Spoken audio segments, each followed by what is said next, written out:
Siyabingelela, obingelela umabutho seseseka. Ayiwo ngiyaxoxa. Cishe ngathi umabutho seseseka. Ubingelela babudokotela babesizwe bojabule ufana umdla jakhethela ubuzolo amancinisa ngisolo futhi anxolisi. Asibonge bakithi isupport esinayo. Yaqhamuka kubo bonke abantu awazi eSwaziland, eHukweni, wawo umzimba, awu yenzeka lento kade ngise endaweni yasebathi bathini uNtsoko. A big band. Yes. People, they say, wow. And then comes to border officials. And then they just fail to do their job properly because, babudokotela. Yeah, ngikho msethi babudokotela babesizojabula ngikhulume lento babudokotela usebenzele ePT2 Nedbank House building. Ilelo building lelo liseThekwini lisemgaqweni kuthiwa Corner of Queen Street and Albert Street. Ngicela futhi ukike ngiveze nje lento ayikho inyanga enkulu kunenye if nami mhlazana sengiqhamuka sengizoba mkhulu kunezinye inyanga enkulu kunenye uNkulunkulu umdalo wazo zonke izinto udala inyanga sidalela amathongo ethu sidalela yonke into mase kuzoba ke imuphi yena uNkulunkulu. There are so many gods. Mengithe nje uNkulunkulu the greatest, the supreme God, that is enough because up to you ukuthi wena owakho uNkulunkulu ke ubani ngesiphi isikhathi. Yeah, this is Babu Dokotela babesizojabula namhlanje ke ngithatha ithuba elihle ngayisolo ngalingaxolise ngalo ukuthi angenze ama-video. Lama video azoba maningana kodwa ke itopic yethu namhlanje, our theme says bold e-hailing. Lesihloko lesi kufuze ngabe kade ngakhuluma ngaso ukuthi angeke ngathandi ukuthi ngijumpe ngibe too quick entweni ngingake ngiyabona ukuthi imizika ikusalana. Bengifuna aqale izike kahle lento ye-Bolt mase kushaya isikhathi babudokotela useyikhuluma. Ngikhuluma with maturity, not with the interested ukuthi ngifuna ukuba limelight. Bakithi sikhulume iqiniso, singabelaphi bendabuko, singabelaphi be-Western medicine, singabelaphi babathandazi, sonke siyafana. We are facing same challenge, the challenge that defies all odds. I-challenge yabantu asebe highly and grossly neglected, abantu abanganakiwe, abantu futhi ezawasena kwakhohlwa ibona, abantu abaphethwe isifo sokuwa, epilepsy. Laba bantu ke besifo sokuwa kufuna ukuthi sibahlukanise. Labantu besifo sokuwa funa sibahlukanise and siba understand with great conscious ukuthi ubani ophethwe isifo sokuwa. Uma simphethe, how do you know ukuthi uphethwe isifo sokuwa? Kunomuntu ongenaso isifo sokuwa but osewiswa ukuthi walimala. Angiqale phansi. Kunomuntu ongenaso isifo sokuwa osewiswa ukuthi waba ne-fracture ekhanda, walimala ekhanda. Lo muntu loyo ngeke ukwazi ukumlapha. Angiqale phansi. Kunomuntu oxhukayo, oxhukisa ukuthi kade edlala ibhola. Lo muntu ngamasatsha umenze yonke into aphole. But kunomuntu walimala engozini yemoto ofakwe insimbi. Kunomuntu owadutshulwayo kwihip, ibullet estakhe kuyena. Lo muntu awukho umuntu kumilapha. Uyoxhuka aze ayeshona ngoba walimala. Yabo, ukuxhuka kwakhe it because of injury that he or she suffered. Angiyifune ke lento seyisifinyelele la kuthena kubantu besifo sokuwa, rule out the methodology of therapeutic kubantu abalimele. Kubantu abanesifo sokuwa ngoba belimele, laba bantu labana it just have to maintain it. Mase soba nabantu abanesifo sokuwa esinye, I repeat, esinye isifo sokuwa sakhiwa ngesilwane noma ngenyoni ekuthiwa ispero. Mase kufakwa inyoni, igazi lenyoni ekuthiwa igomonqo. Bathatha ispero, ikhanda lalo baligaye, bathathe ikhanda lenyoni ekuthiwa igomonqo noma isilwane ekuthiwa igomonqo, bayigaye lento bayihlanganise mase befaka le mithi ewu3 kuphela. Mase befaka le mithi ewu3 kuphela. Into sebezoyenza ke le mithi lena sebezoyithatha le mithi bayihlanganise mase bephinde futhi balinde ukuthi baze bathole inyoni ewile. Siyawaka ispero. Bazolinda ukuthi bathole leyo nyoni ngesikhathi iwile. Ngesikhathi iwile le nyoni le sebeyibamba ke le nyoni bayayivula la esiswini. Bathele lo muthi lo. Mase beyivule le nyoni bayithathe bokwenza kunemethod efuna ifakwe bayithathe lento beyibeka phezulu kwethuna elingakhonkiwe mase sebeyibekile lenyoni mase bebeka inyama emnyama mase bebeka inyama yenkomo mase bethela umuthi ekuthiwa inyathelo mase kufike kube inyathelo kube lo muthi kodwa oqala ongena kube inyathelo mase kube le mithi u2 ngeyikhohlwa le mithi lo2 mase bevuse lo muntu bethi njengamanje siyakuvusa umuntu wabantu bezizwe kade wafa sekulethele nansi inyama sitheme sibuza sathi ngasithemba ukuthi ungasiyena kusibani ngoba usehluphile ufike uhlale yena uhlale ekhanda umenze yonke into eyenziwa ile nyoni I repeat umenze yonke into eyenziwa ile nyoni lo muntu ke lona ke lespoke lesizovuka uma sivuka lo muntu lona uzombona ejama kanti ubona umuntu amsaba ngendlela eyisimanga uzothi umeke wajama kanjalo sanisishayeke phansi I repeat uma simshaya lesifo sokuwa yena nimbone ebuka odongweni ebuka erufini la ibuka mase iyanqanqanzela mase emva lokho iyamnokha lento yangizwa ukuthi ngithini imisisi iyamnokha lo muntu ke usuke ethunyelelwa wavuselwa ispoki ukumlapha kwakhe akuyona uniformically nokumlapha komunye into yokuqala oyidingayo kuyena udinga ukuthi uthole imnenke about 20-50 yemnenke udraine lamanzi ayo imnenke mase uthola umuthi wamashangane ekuthiwa iPrekesel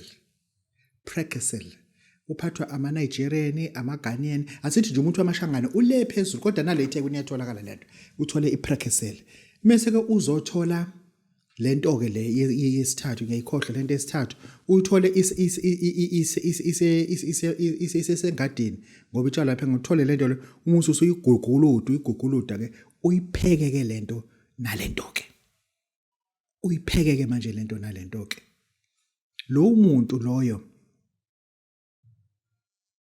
ukuwa kwakhe uyakulapha uma ethakathiwe ukuthi lento kufanele isifo sokwa kufuneka sikhulume ngathi manje sifake ande ngasilengane mina vese anda ngiyifake wena nje uzoba nenkinga yokukhuluma ngathi ufake ande ngilengane lokho impintsha ugwayiwa lo wakho ufunda ukuthatha njalo ake silapheke umuntu onesifo sokuwa ongathakathwanga ongazange limale okhule nalesifo lesi ebuncaneni bakhe 9 years 10 years siyamhlupha lesifo normally those people I repeat let me drink this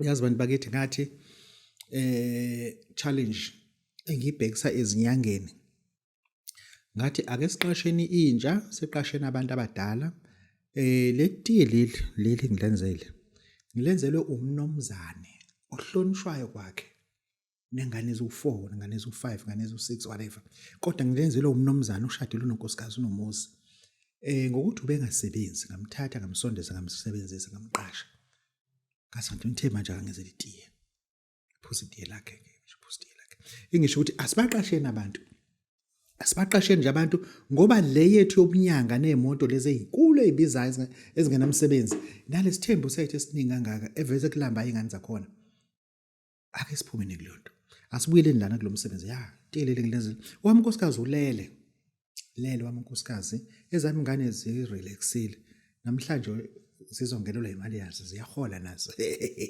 ilokho ziyahola bakithi angiyikhulume le isifo sokuwa ngifuna khona uzoba ne greater understanding and broader knowledge yasi isifo sokuwa ubone ukuthi ikuphi okwenzekayo ikuphi okungenzeki sinayo thakathiwe sinayo limele nabo banesifo sokuwa sinomuntu ke manje ozalwe naso ke isifo sokuwa this is my understanding and my research proven angisho ukuthi into engishoyo iperfect and nawe ungaqhamuka nawakho ama findings number 1 engiyitholile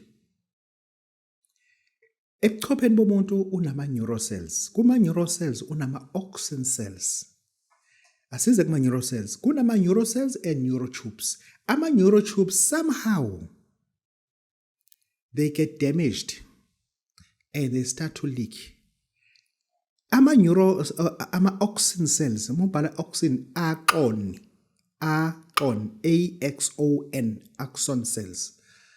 Ama-axon cells, they don't grow fully kwabanye. Kwabanye they overgrow.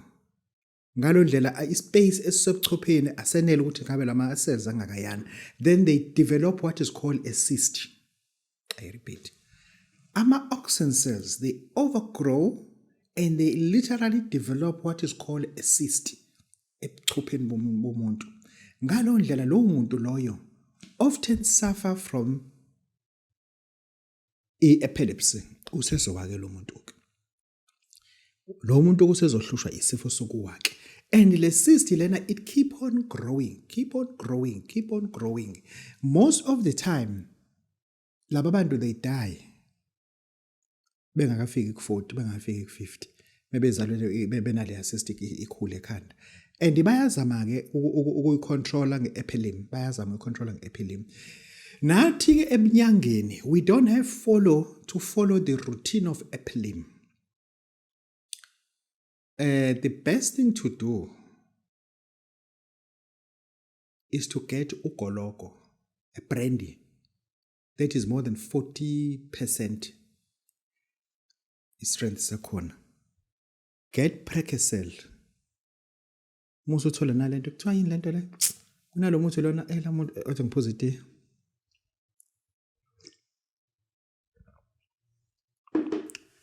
Ngikhumbuze kunalo muthi thole lo muthi ke loyo. Faka lento ebhodleleni. Faka ugoloko, faka iPercocet, faka lo muthi. Uma kwenzekile waphumelela thola i-passion flower. Fake. Thola i-passion flower. I-passion flower is very good. It's very good passion flower kumuntu onesifo sokuwa. Then faka i-passion flower. Kodwa nalo ngizongikhumbuza niyawazi bhala lapha ama-comment niyawazi lo muntu faka lo muthi lo. Lo muthi lo uma usuyawubeka uyeke 6 to 8 weeks. Mase unikeza umuntu. Usunikeza umuntu.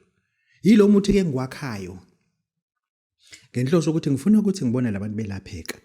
Njengamanje lo muthi ngiwuconcentrateile uyozulunge ngomhla ka-25 August 2025. Abantu kusukela ngomhla ka-25 kizobe sengibalapha isifo sokuwa hayi kodwa abalimalayo. I repeat, bahlukana ka-3 mina ngizobe ngilapha laba abawu2 kuphela. Laba abawu3 nje lo ke ngikwazi umelapha, laba abanye ngizokwazi ukwelapha. Understand, ngizokwazi ukuthi ngibelaphe lapha. Isifo kube ngenza ukuthi lento isifo sokuwa singene kuyona si understand. And then after I do have a machine ofuna ngufaka ekhanda. Kunama colors engiwadingayo lapha na kubona ukuthi ureacta kanjani yena kuwona.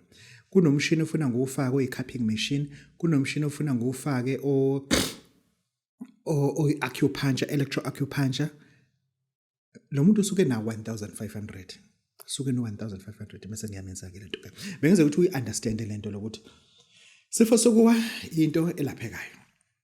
And babudokotela uyithatha very serious ukuthi ke ayike ilapheka. Babudokotela babesizibajabule ugcwele ku-TikTok ibonakala ehamba ngePajero kanti yena uyadelela. Angeke ngiyichaze lento lena. I was in Swaziland driving a Pajero that is more than 380,000 kilometers. I-mileage yayo. 4x4, fully 4x4 Pajero Mitsubishi. Ayinama electronics ngaphakathi, ine heater, ine aircon, nje zonke lento ejwayelekile emotweni zikhona, but lento ezi-advanced lezi ezinye zikhona kule moto azikho. And ngishuthile ke le moto kade ngise Garden Court Hotel, bengibhake ngase Edward Hotel. Ngishutha le moto ngathi ngihamba ngale moto ke le, ngihamba ngale moto, and then le moto ngihambile ke ngayo. Guys, ninte ngifuna ukuzithola nje kuyona ngoba phela akunabantu ngempela namanje abasakhokhela ama Mitsubishi. Ngifuna bazi ukuthi mekukhokhela iMitsubishi, are you paying for what? What are you paying for? I must come up with the data. When we don't have time to accumulate that data because you are working, we don't have time to drive in bad terrains. We don't have time for that. And then ngayithatha-ke le moto ngijikijela eSwazini. eSwazini-ke bakithi phumani kulo mqondo wena. iSwazini niyitshethwe niyayazi. Awuyazi eSwazini njengoba uhleli la uhleli khona. Awuyazi and uyafisa ukuyazi awuyazi. Hamba uye eWukwini. Ufuna ukuthesta imoto yakho ukuthi ayenze lento. Hamba uye eWukwini. Hamba uye eWukwini. Yila uzoyibona khona ukuthi imoto yakho iyathesta. Hamba uye emakhosini ungene ngase engculwini. Ushone phansi uyokhuphuka lapha entabeni ungene ematsheni uyibona imoto yakhe yasebenza yini. Ngiyithathile ke iMitsubishi. It's an old van. I repeat, it's an old van. Thatha iMitsubishi ngoyifaka ematsheni lapha. Khona indawo ekuthiwa uMzimba Mountain. Ibihamba lapho kulo matsheke lawo. And I did a video. Kade ngilapha na ilapha kulezo ntaba lezo. Beli ezinye imoto ebona awu understand imoto engayishintshayo I drove it 1 year ngaya ngayo lapha ya kwashunqa into longazoyibona ingakwazi ukuhamba a brand new car bengilisho igama la ngoba izolimala i-brand yabo a brand new van kahamba ngalo 1 year next year unyaka olandela ngalishintsha kade ngaze yibone nje mina to be embarrassed I ended up being told ngoba manje ayikwazi ukuhamba kule terrain le. Ekhuluma nge-brand new car inama electronic inayo yonke into mehlo ukuthi ungene 4x4. Then ngathatha lena. Hayi imbongolo leyana. Yabona bekhuluma ngembongolo leyana it's a pure warthog. Yenza lento ungayishiya emgaqweni kodwa ufuna wazi ukuthi entabeni izofika ikushiye. Ematsheni izofika ikushiye. Ungaqhama Lamborghini ufike udlule kodwa entabeni izofika ikushiye. And izokushiya kamnandi cruiser ngo60. Ixamalaza ngo30 km/h izidlula idundubale phezulu. Tested and approved. Engisho ukuthi whoever drives that van, Nissan Mitsubishi Pajero. It is a van that if when usafuna imoto, number 1, imoto engantshontshwa. Go for Nissan Mitsubishi Pajero. They don't steal those vans. Number 2, it does not break down. I proven otherwise. Konke engengitshela yena, engoyitshela abantu baka Mitsubishi. I proven otherwise ukuthi why ngithi mina it does not break down. It warns you and i-warning yakhona ikunika almost 1000 kilometers with that warning light and it still drives. Mina I drove a Porsche Cayenne. I don't care what bazothini. Drove Porsche Cayenne. It never gave me any low mileage. Yafa manje ML mode ya breakdown ML mode ngo7000 isuka le izala flatbed project nike isikhathi ukuthi njalo unikhuluma nekol content ihlanisa le eceleni indazi kathi Porsche ifa manje ibuyile eceleni kuphelile engisho ukuthi Nissan Mitsubishi you guys got a van now ngizoyithatha futhi your van taking your van now to mountains of Lusikisiki. I'll give you the footage.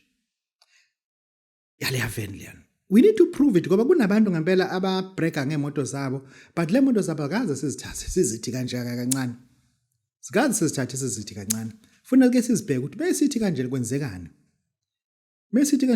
this is Pajero Mitsubishi mileage 380,000 kilometers esiuhambile but the engine gearbox it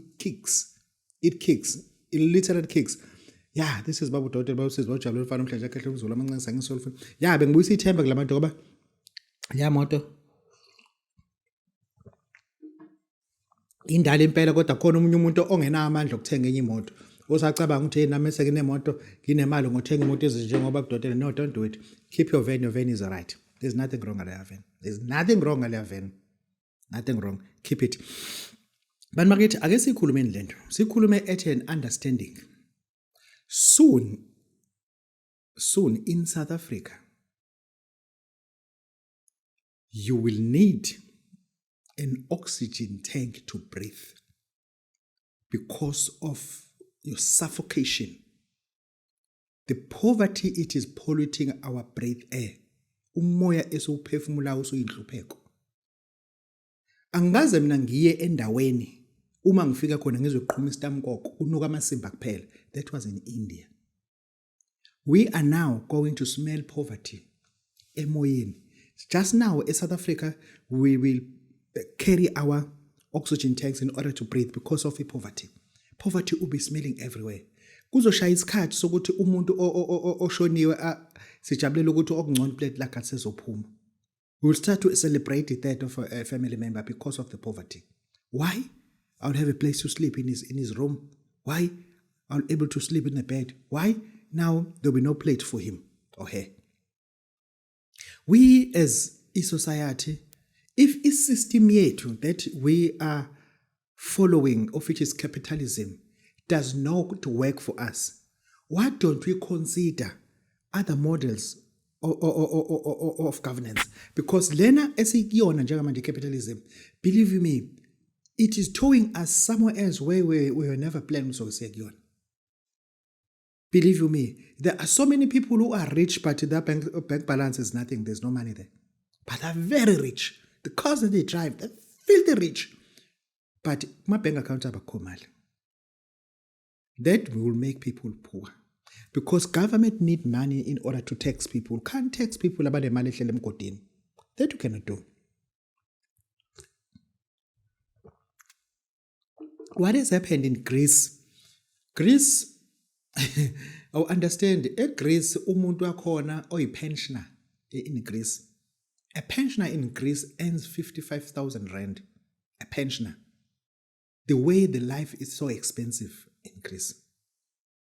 In America, a pensioner earns about 48 to 52,000 a month. Ngizama ukuyibuka ukuthi ke we as South Africans, we are making mistakes each and every day. We keep on making mistakes. That will shape people to be poor in a sense that akekho uzokwazi ukuphila unless abantu bezovuma ukuthi let's do what can help us. Because let's look at the population of South Africa. We are not even 100 million. But we are struggling as if we're in Ethiopia. Ethiopia, they've got vast number of people, but they're not struggling like the way we do. Abanayo inkinga ukuthi kunabantu abahlele emhlabeni wabo. Go to India, go to China and look at their population by far. They are not struggling the way we do. Into esilimazile mentality yethu, we imported what we don't need. I repeat, we have imported what we don't need. Our youth are in entertainment industry a lot. Our children, at the age of 8 years to 15 years, they can dance like you cannot believe. They can dance. They dance, abantwana. Hamba uye China. 8 years to 15 years, they're doing electronic and mathematics and engineering. They're in physics. They can't dance. They cannot dance.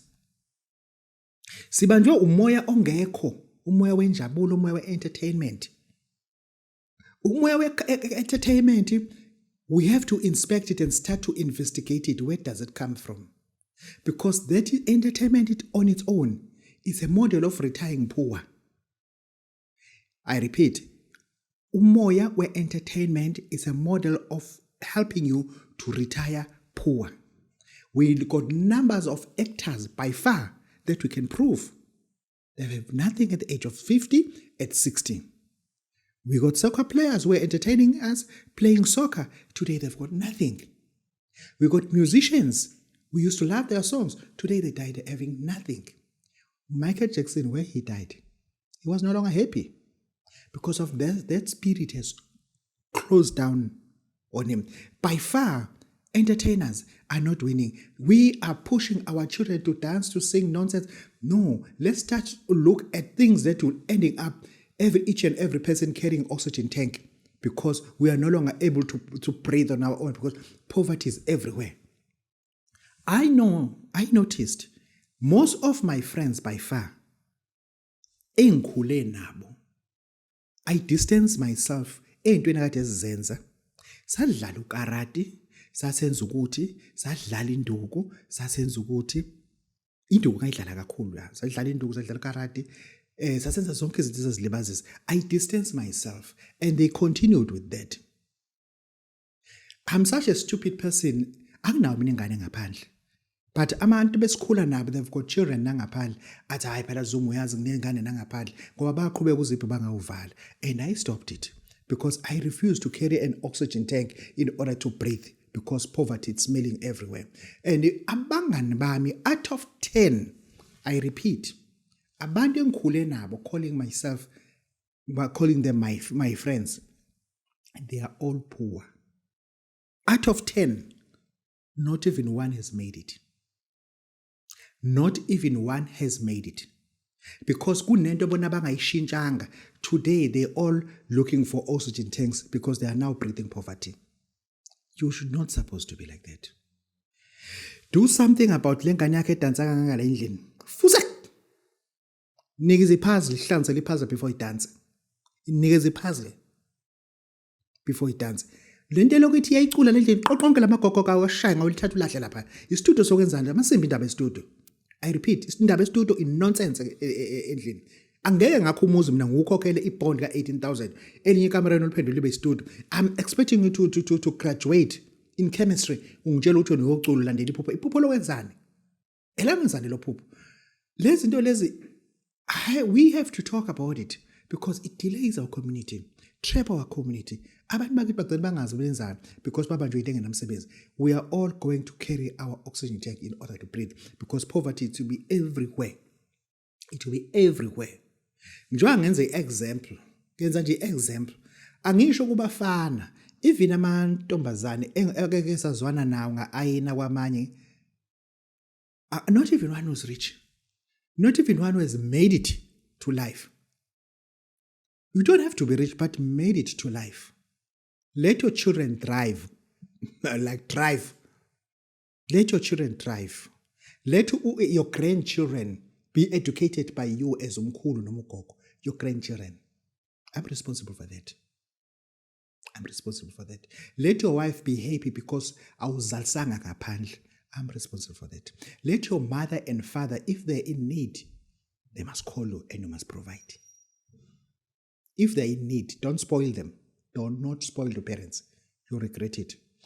Yeah, this is Babu Dr. Babu says about just now, we have to start to look for cheaper oxygen tanks because we'll need one. You need one. But slowly and slowly and slowly, I'm bringing what is called slowly and slowly and slowly, I'm bringing what is called umthwebulo. You need umthwebulo. Ukuthi I have to finish it and then start to give it out. Ngikhandela umthwebulo okuthwebula izinto wena esezahamba, ukuthwebula izinto wena obuzilwela, ukuthwebula izinto wena obungasazi uphinda ube nazo. Sikhindela ngilungisela ke lo mthwebulo loyo. Ngikhiphe ngamabomu mhla ka1 ngikhiphe isheshangeni ishoshozela le mali. Into eyenza le nto ishoshozela ke into ehluke ngalelo 3000 rand. But futhi ngithebe ngilakha ngalichaza futhi ukuthi angilakhelanga bonke abantu.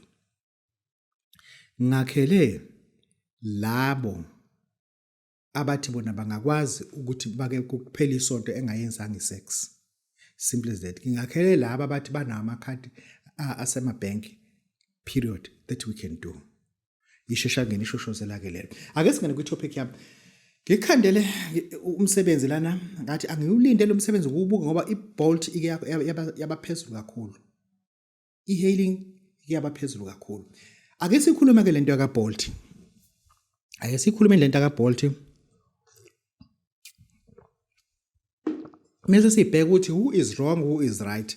Lento iyaqala yini ukwenzeka, lento ayiqali yini ukwenzeka. Okay, fine. Into efuna uyibheke ukuthi wena uloku khala ngokuthi uDlamini inkomo zakhe zidla insibini yakho. Amasimu endaweni aphelile inkomo zikaDlamini zidla emasimini, imbuzi zaDlamini zidla ezivandeni zenu. Umbuzo ukuthi what makes isivande sihluke kunedlelo? Awungizwa ukuthi ngithini? What makes insimu ihluke kunedlelo? Edlela inkomo. Inkomo ibona kanjani ukuthi idlelo noma insimu le? Ibona umbila yaqhubeka idlela inkomo intshela ukuthi seyidlelo. Amasimu ayabiyelwa. Izivande ziyabiyelwa. Abantu abasebenza ezivande ayongizwa wena. Abantu abasebenza ezivandeni kunendlela abagqoka ngayo. Kunabantu abelusa entabeni. Listen to me carefully. The Department of Transport has to be blamed ngazo zonke lento ezenzeka kuma e-hailing, ruling out uBolt, ngazo zonke into ezenzeka kwi-public transport, so-called meter taxis or e-hailing. Why am I saying that? Hamba uye Ghana, hamba uye Benin, hamba uye Nigeria, hamba uye Kenya, hamba uye Kigali, uyobuka lento le ngamehla seduzane nje. Hamba uye India, uyobuka lento ngamehla seduzane. Hamba uye Qatar, ngamehla seduzane ubuke lento engizokutshela yona. Wonke ama e-hailing vans or taxis, they've only got one color. One color. And then uma iza kuwena i-Uber noma anything lo ibizile lo moto ibizile, you are not looking at the color, you are looking at the number as well. Inumber yakhona iwu4 digits, 3 digits. Sometimes ngiyayishow ekhaya route izingaki. 4 digit, 3 digits, 4 digit, 3 digits. Inumber zakho mhlambe u15 16 inumber ezayo imoto ithathayo. Abantu abaningi base South Africa they never notice ukuthi kunento engiyenza mina lento part of intelligent. Imoto engizohamba ngayo mengifika in a foreign country njengoba ngiya eMalawi nje ngathi ngifika nje eMalawi imoto engahamba ngamshutha udriver ngashutha nanemoto sihamba ngayo making a joke kanti mina ngenza i-data capturing ngayiposta sometimes ku Facebook yangena ku timeline. Anything happened to me isivese ku Facebook kwami ungangiphuza zonke iziyalo nemfanelo zakho zibe ngakuwena. Yangizwa ukuthi ngithini? Zibe ngamina ngolahlela ama-forgery ngibuka uthatha ngiyazi uthatha ulayilayo ngoba vese amaqiniso asesemkhathini. Ngesikhathi wena usuphika ukuthi asikaze imthathe lo muntu mina ngingena ku Facebook kwami ngiyakureveala ngithi akuwena yena kuyona imoto yakho endle akuyona imanager yakho le. Ngoba anytime mengizothatha imoto mina ngishutha imanager ngishuthe udriver ngishuthe imoto as if I'm making a joke. Angisuke ngenza ijoke mina angisebenze ngengixhaka. Mina ngilanda ngokweqiniso lamakhwezikhwezi. Ngisuke ngibashutha ngoba ngenza i-data capture mase ngiyibeka lento ku Facebook ngipost ku Facebook. Ngesikhathi nenihleka ninithi kanti mina ngiyazi ukuthi le nto iyiqiniso ukuthi uma kukhonto ezeka ngaloso mina ngiyoprove ukuthi wena ngathatha uwena ngisala phayana. Engisho ukuthi ke i-South African government iphutha likuyona. All these e-hailing companies they should have one color. Asikwazi ukuthi kungami imoto eduze kwakwami kanti kume abantu engingabazi. Kufuna sibone ngokhala nje omile ukuthi nanti iqiniso. Nanti iqiniso. Imoto ethwele umuntu ufune ibe ukhalo esazi ukuthi lama colors lawo either blue and white, yellow and black. I'm not telling them which color to use, but we must have one color that is separated only for ama-meter taxis, ama-Ubers, ama-Bolt, amani in ziningi lezi zinto yabo. Kodwa we need to have one color and one distinct number. Engemuva, engaphambili, engapha inumber ewu4 or 5 digit but ebold. Ongeke uzuyiswele ngoba manje lo baba lokho okukhuluma la uthi bamenzana kaBolt bangamenzana kaBolt angiyikhulumi nalo but akasiniki ugrey. Yawubamba lo akasiniki ugrey ngoba lapha nokuba uhulumeni bekuvumile ukuthi le moto lezi before zingene emgaqweni they must have discipline. One color that allows them to be identified from the distance. Ngalo ndlela ngeke ukwazi ukwenza ubugebengu ngalezo moto. Ngeke uzokwazi. eIndia masifikile ungene hotela uyobuza iprice ushiye zonke izikhwama zakho ubuye imoto isekhona. Ngoba umeke wahamba wasuka engena nje kunama camera vese ama camera seyibonile imoto yeke number plate abona umbala ukuthi wehle kwi meter tax number plate inumber yabo ibhalwe le window so bold so huge ibhalwe ngemuva ibhalwe yonke indawo ibhalwe nje yonke ayikho indlela ukuthi njoba ungenela ngaphakathi usengabala nempahla zakho akakwazi ukwenza lokho. eKhathao ungena ngaphakathi ehotela udle wenze yonke into ahlale parking akulinde. eIndia ungena ngaphakathi emall uhlale 2 hours akulinde nesikhwama sakho lapha yana akenzi lutho because ubanjwe yini iziyalo uthi nansi imoto iwu2 color nansi inumber le eyilock number yakhe hayi number plate lena eyilock number akakwazi ukuyishintsha. Engisho ukuthi uhulumeni mhlazane sefuna ukuthi lento iphele ingaphinde sibe nenkinga enjalo. Number 1 ama meter tax sizokwazi ukwabona lena i meter tax lena i-hailing lena ikhumbi njengoba ubona amakhwantameni alo ambala loyana lena ikhumbi lena ibhasi kamasipala njengoba ubona amabhasi kamasipala le eThekwini enombala owodwa yiki noma kuthiwa unethenda wena ukufaka amabhasi kodwa ufuna uncanyiswe emaqiniso ukuthi ufuna neyakhe ibhasi uyipende kanje thina sihlulwa yini ukupersecute uhulumeni ukuthi uyabona yini ukuthi ingane zethu ziyalimala uyabona yini ihlobo ziyalimala ngokuvumela imoto ezingaziwa zigcwala emgaqweni in colors they must have colors but one color not a sticker like amakhumbi zipendwe ngombala ozovuma ukuthi uyibone zilandelana ukuthi lawa ama e-hailing lawa if kukhona okwenzekayo siyazi i-e-hailing lemila phaya umuntu olimalile kulo e-hailing akakukhumbula inumber plate ukhumbula u4 digits kuphela ukhumbula u4 digits kuphela engisho ukuthi lento yethu we are over excited ngento engenamsebenzi kokunye but we have to speak the truth ukuthi if uhulumeni esekwenzile lokho we will never hear anything like this again. I'm not supporting anyone but I'm challenging ukuthi Department of Transport iyona evuma le inkinga sibe nazo sisazoba nazo ke asicini sisazoba nazo ke it happened lonto kuba umuntu o fluent ku social media but sisazoba nazo abanye banazo abazireportanga that we cannot tolerate that kufuze ukuthi noma ngabe ukhohlwe ifoni emotweni ukhohlwe isikhwama esithize emotweni wazi ukuthi uma uya lapha nofuna imoto ewunamba bani bazokuthetha imoto namba bani ake siyimemeze bayithole lo moto le simple as that. In South Africa, we are at risk because the Department of Transport is neglect. We cannot be asking everything. And this is Babu Daughter, Babu says, these vans, these cars, they must have one color with significant isolating. Yabona ibhasi kamasipala. Kufika kube ibhasi ibe nombala o 2 colors. Mrs. Abane number. A lock number yayo. A trip number yayo. Ihlukile kune number plate. We need something similar to that as well. E-hailing, so that we'll be safe once again. We need to support the business, but we can no longer tolerate. Myself, I'm hating to drive. Sometimes ngifuna ukuyodla emhlanga langele kule hotel ngelikhohle ile hotel engihlala nokudla kubiza ngelikhohle hotel but inside the hotel. I need to go there. I can take an Uber, but I cannot because I don't know what am I risking. I can't ask my wife, take an Uber, take an Uber because I'm not coming, because it's not safe. We cannot kill our own business. Let government intervene by putting things that are right. Thank you very much. This is Babu Daughter.